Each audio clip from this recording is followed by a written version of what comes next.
Hello guys, walking tayo guys. Time check, alas 8 ng gabi. Yan. Doon dito tayo. Pupunta ako sa sa Nutreba. Yan. Ika. Bilisan natin lakad guys.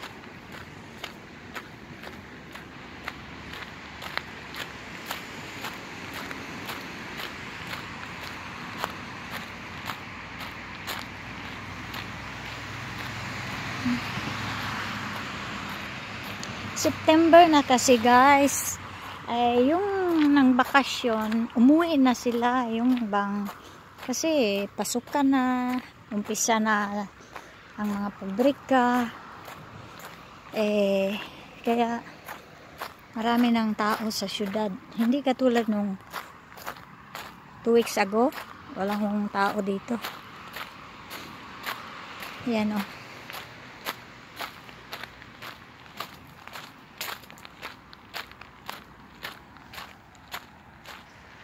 dito tayo dadaan guys.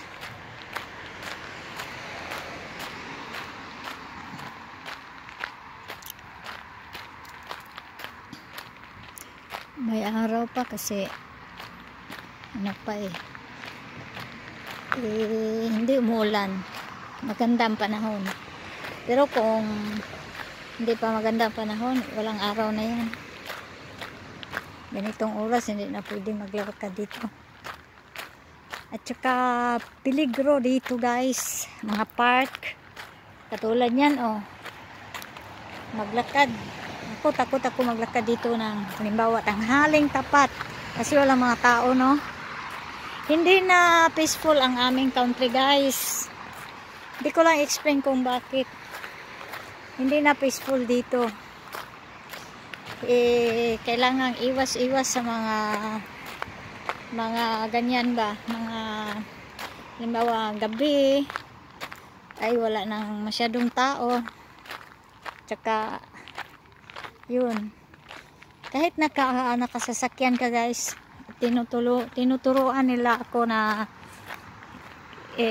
halimbawa dito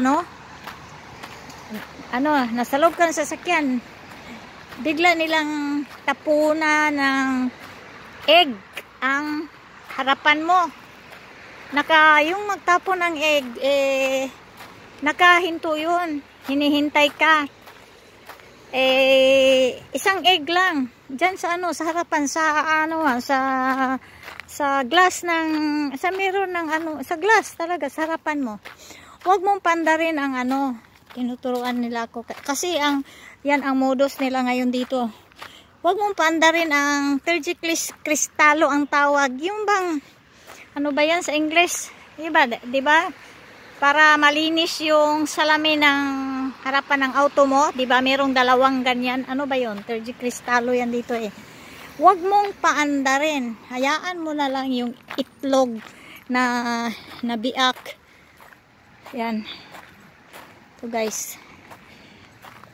Pag naglakad ako dito sa gabi, sa labas, meron diyang na pwedeng lalakaran natin. Huwag pumasok dito kasi peligro dito pag gabi, ikaw lang mag-isa. Pero dyan, maraming sasakyan, maraming tao, walang problema. Ayun, balik tayo sa egg. Modus operandum nila dito ngayon yan Ayun, hayaan mo, wag mong, kasi pag pinaandar mo yung pangpalinis sa salamin mo, nako, ma-spread yung egg, hindi ka na makakita. Hihinto ka dahil hindi ka na makakita mag-drive. Ayun, nung isang araw yun, in-explain sa akin na isang mekaniko, hihinto ka pag hinto mo, lalapitan ka agad ng dalawang lalaki.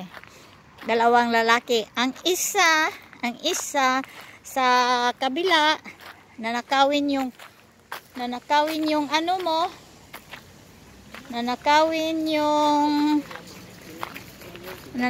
yung bag mo, nanakawan ka.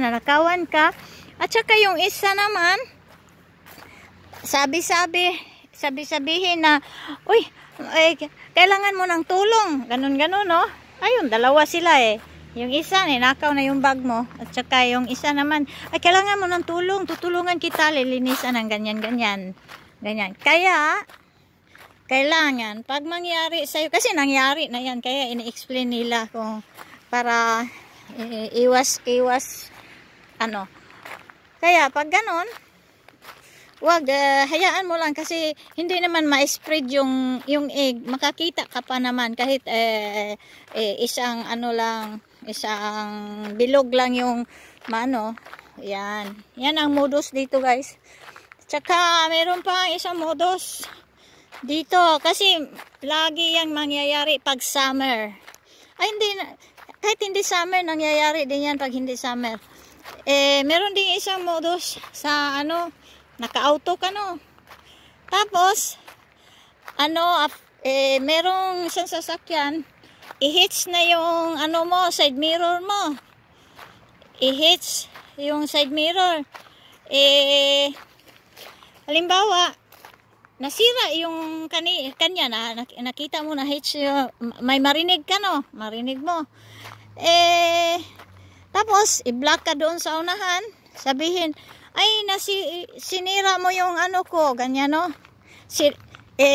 Sinira mo yung side mirror ko. Nako, yan, wag na wag huminto. Wag na wag huminto. Kahit, kung halimbawa, hindi ka na makadaan dahil, hinarangan ka na nga, tawag ka ng pulis. Wag lumabas sa iyong sasakyan. Yan, modus dito yan, guys. Maraming modus operandum dito, maraming modus operandum. Kaso lang minsan hindi natin maalaala, no?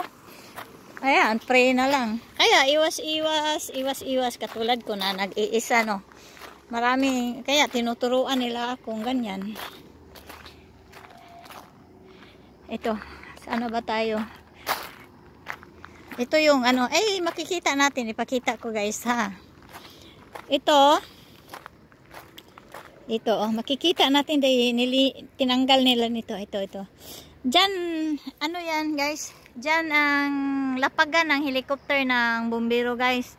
Kasi doon, dito, sa gilid ng park namin, Ito, sa kanila, ito, kita mo, yung wall nila ay sa kabila dyan, yung kalsada, no? Hindi natin makita kasi mahaba wall nila. Sa kanila din, ito yan. Yan, pag halimbawa may emergency helicopter sila, yung mga bumbero, no? Diba? Merong emergency sila minsan, ganyan. Dito sila lalapag. Yung bumbero naman, doon banda sa amin. Malapit lang sa sa bahay ko. Wala silang lapagan kasi doon eh. Kaya ito ang kanilang lapagan. Sa kanila yan, guys. Nandito. May mga ano sila, may mga grapes. Yun. Yan, nandyan. Ayun. Explain ko ang mga modus ito. Ito lang maalala ko, guys, itong dalawa dahil bago pa lang sinabi nung isang araw, sinabi sa akin. Alam ko na to. Ito ay lumang tugtugin na, pero minsan kailangan i-refresh sa atin. Katulad ko, hindi ko naalaala. Ganyan ginagawa nila, guys, dito. Kaya naalala ko dahil tinuruan nung isang araw pa, pinaalaala sa akin. Ayan. Kasi malimutin ako eh. Tapos halimbawa sa gabi, umaalis ka sa gabi, halimbawa, nagabihan ka. At saka merong makipag-usap sa iyo kasi hingi ng tulong. Wag na wag. Wag na wag. Hindi katulad dito, hindi katulad dyan sa Pinas. Dito ay ganyan. Wag na wag. Kasi, lalo na kung ikaw lang mag-isa. Kasi, modus operandum nila din yun. Halimbawa, magtanong lang. Naalala ko pa nga pala noon. Hindi naman nangyari sa akin. Doon sa, 3 years ago na yata ito. Doon sa pinagtrabahoan ko, doon banda, merong laging umiikot na nakakutsi ng blue. umiikot sa lugar na yon. Parang tawag noon, manyak naman yun. Manyak naman yun siya. Ngayong kaibigan ko natakot dahil pinakita ang kanya. Naghintay ng autobus yung kaibigan ko. Yun, manyak naman yun. Ibang klase din yun. Summer din yun. Ang mga ganyan, ewan ko kung bakit ang mga ganyan mangyayari sa summer. Siguro gusto nilang, hindi gusto. Baka, ewan ko. Maraming modus. Tsaka sa mga matatanda, lalo na sa mga matatanda. Sus ko. Pumupunta sila sa mga bahay ng mga matatanda na nag-iisa.